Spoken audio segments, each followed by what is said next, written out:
What's going on, everybody? Appreciate you for tuning in. Championship Sunday yesterday. Two fun games.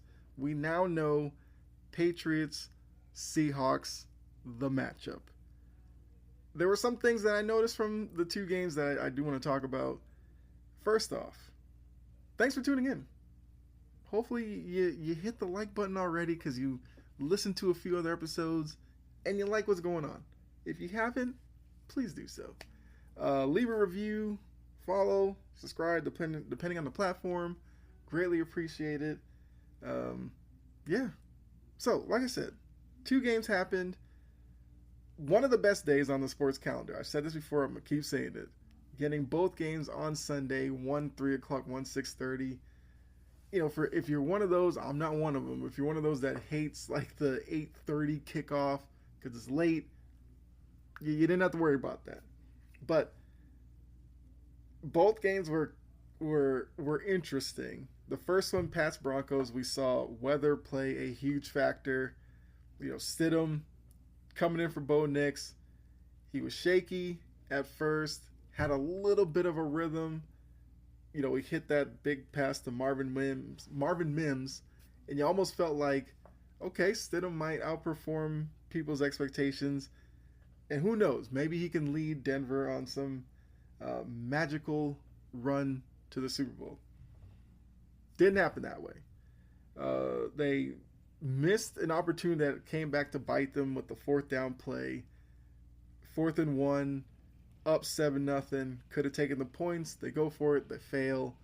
New England eventually, after a miscue from Stidham yet again, with a backwards pass, they get a touchdown, 7-7. Weather completely blankets the area. Second half was basically just conservative football, hope for a mistake, and with New England gaining the lead with the opening kickoff, driving for almost 10 minutes for a field goal, ultimately was the game winner. Lutz had a chance late in the game. Kick was blocked by Leonard Taylor, and ultimately that was Denver's last shot at it. Game ends. Drake May goes against the play, not goes against the play call, but kind of audibles the play call to a rollout to the left. He gets the first down. Game over. The Peyton fourth down call, I didn't agree with. I thought because of the momentum that they had, clearly with the crowd behind them, with the Patriots offense being ineffective, I feel like a 10-0 lead there with the way that your defense is playing was the right call. But I understand it. You want to be aggressive. You want to kind of take further control by possibly getting a touchdown out of it. I understand. Hindsight is 2020.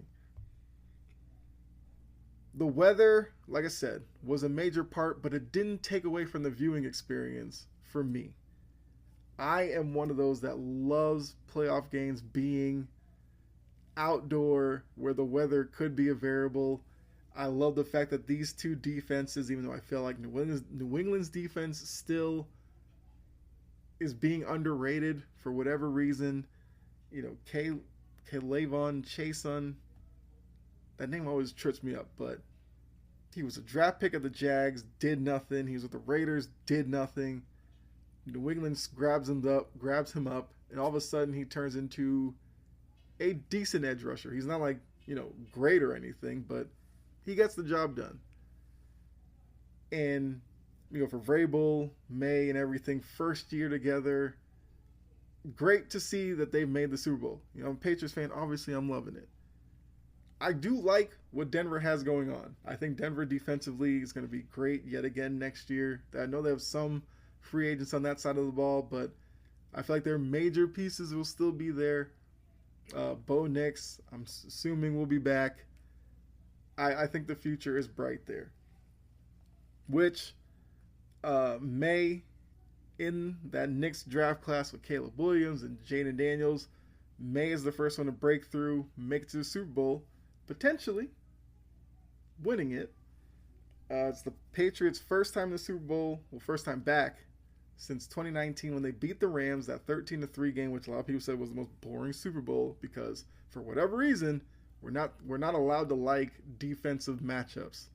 Like I don't understand NFL fans sometimes, and I'll talk about them in a little bit too. But really good game to kick off the day.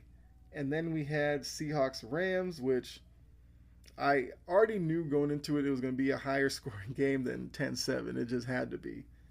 And there was a little stretch there, I believe in the third quarter, where we saw Stafford drive down on a long drive for a touchdown.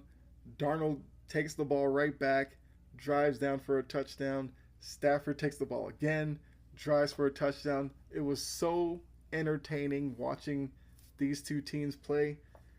But that game also came down to a fourth down decision. This one was in the fourth quarter.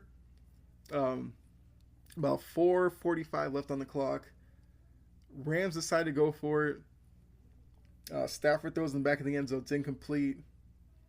And that affected their last possession because if they'd kicked the field goal there, they still would have been down one. It would have been 31-30 at that point. But when they ultimately got the ball back with 30 seconds left, they would only have to travel less of the field to line up for a potentially game-winning field goal. But by not converting that, having to use all your timeouts, where the Seahawks just kind of ran the clock down, you only had 30 seconds to go the whole length of the field for a touchdown. The game ended with Puka Nacua catching an out route. He was tackled in bounds. We didn't get a Hail Mary, which is what the Rams were trying to set up. So Seahawks move on. For the Seahawks, their first Super Bowl appearance since 2014, the game that they lost to the Patriots, which was obviously the Richard Sherman, wide face, didn't hand the ball to Marshawn Lynch, that Super Bowl. For Sam Darnold, I think it's very interesting that he is the first quarterback from his draft class to make the Super Bowl. If you can't remember, his draft class was the Lamar Jackson, Josh Allen, Baker Mayfield draft class. And Sam Darnold, Mr. Seeing Ghosts with the Jets, breaks through first. Obviously, for the both quarterbacks, you have to look at their head coaches. Because another thing, very interesting, we had Mike versus Sean in the AFC and the NFC. Mike Vrabel versus Sean Payton, AFC. Mike McDonald, Sean McVay, NFC. Both Mikes, defensive head coaches. Both Sean's, offensive head coaches. And both Mikes won. Defense, once again, plays a big part. Now, they do say defense wins championships. As we're seeing this year, it's coming true. Now, if you are a team out there, because I think if you look at both organizations, you could find some optimism with them getting there. The Seahawks, good team, had a quarterback in Geno Smith. Geno Smith works his way out. They take a chance on Darnold, who was coming off that 14-win Vikings season, but a lot of people didn't necessarily believe in him because he struggled down the stretch in that season, and then they lose wild card weekend to the Giants. So Darnold had a lot to prove. But McDonald, coming over from Baltimore, elevated that defense to the point where, the offense just don't screw it up. But Clint Kubiak with Darnold, magic. They're in the Super Bowl. Mike Vrabel takes over for Jerron Mayo, 4-13, couple of years in a row. Gets Josh McDaniels. Mike Vrabel brings in guys on defense, elevates the defense. Elevated defense, coordinator that fits the quarterback. They're in the Super Bowl. The formula's there on how to win in the NFL. The blueprint's there. So, a lot of these teams that were, 10 teams looking for head coaches, 6 of the jobs have been filled. 1 seems like it can't be filled in Cleveland. Like, this is why the NFL is so popular.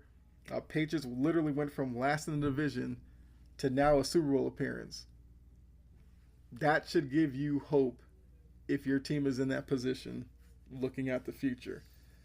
And if you have a young quarterback, it shows how important it is, no matter if you go defense or offensive minded as a head coach, the OC, QB coach, coaches like that who are really I guess, tied into the quarterbacks on a day-to-day basis, while head coaches have to kind of manage everything.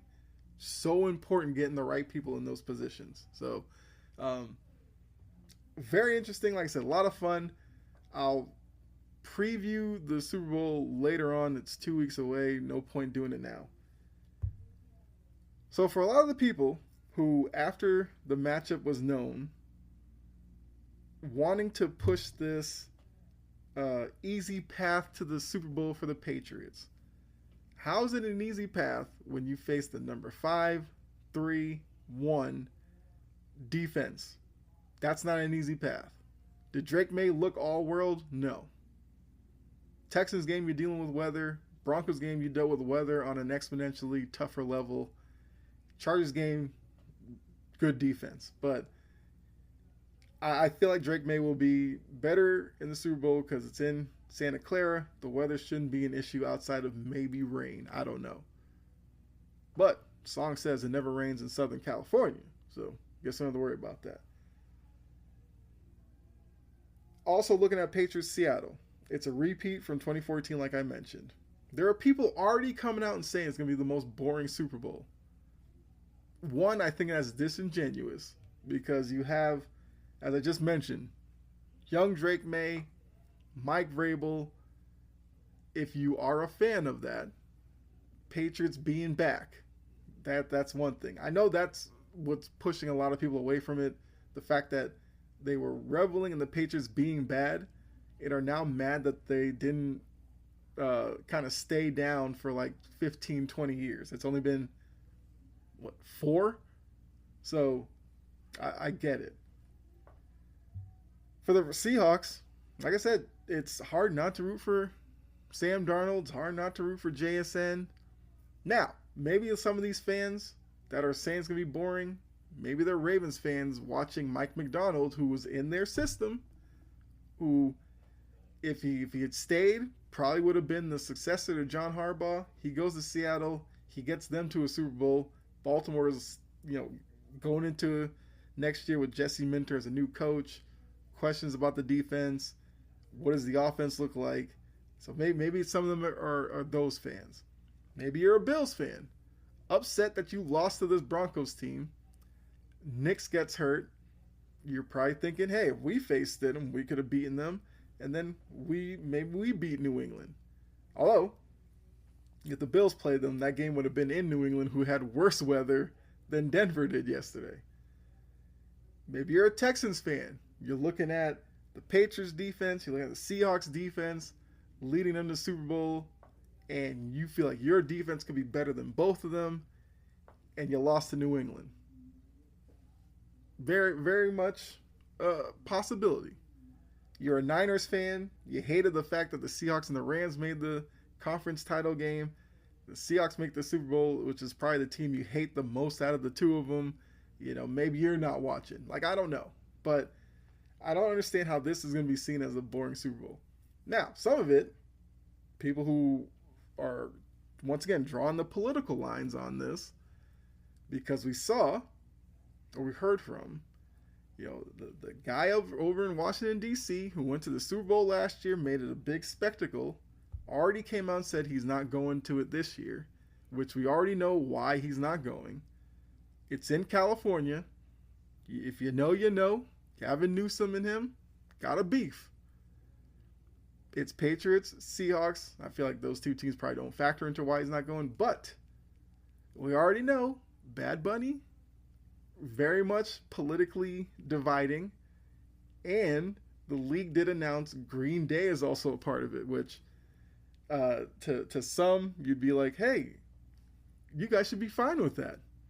It's not a hip hop rap artist, because you guys hate that every year. It's not Bad Bunny because he doesn't speak English. You get Green Day, a nice little rock band. Oh, that's right. Green Day is not a fan of what's going on in Washington either, and they're not afraid to tell it. So I get it, because I can see through the BS of people saying it's going to be boring and already know why they're saying that. Just had to get that off my chest here at the end here. But you let me know. Are you looking forward to this matchup? Obviously, I am because my Patriots are in it, but I find it hard not to root for Seattle. I'm a big JSN fan. I'm a big Kenneth Walker fan. Big Witherspoon fan, the corner. I like what McDonald's been doing over there since he got there. And I am rooting for, Sam Darnold to finally put that Jets pass behind him, because I think what we need to realize is the Jets are just not good with developing quarterbacks. Oddly enough, they need a quarterback yet again this offseason. And the guy who they were really penciling in, Dante Moore, decided to stay in school. So, take that for what it is.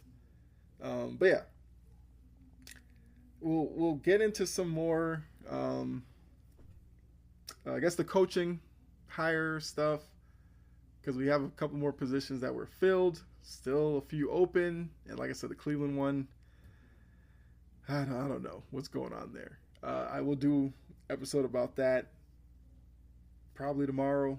We'll see, because I do have some time between now and the Super Bowl to talk about it. So let me know, like I said, your thoughts on the Super Bowl.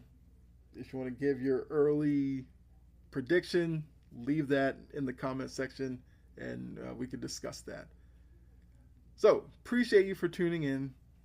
Hopefully you enjoyed this one. Make sure you go ahead and like, subscribe, follow, whatever feedback you give, good or bad, please do so. Let me know that you at least have a reaction to the episode. So, thanks again. I'm going to get out of here. You enjoy the rest of your day. Be safe. God bless. All right, till next time. Bye.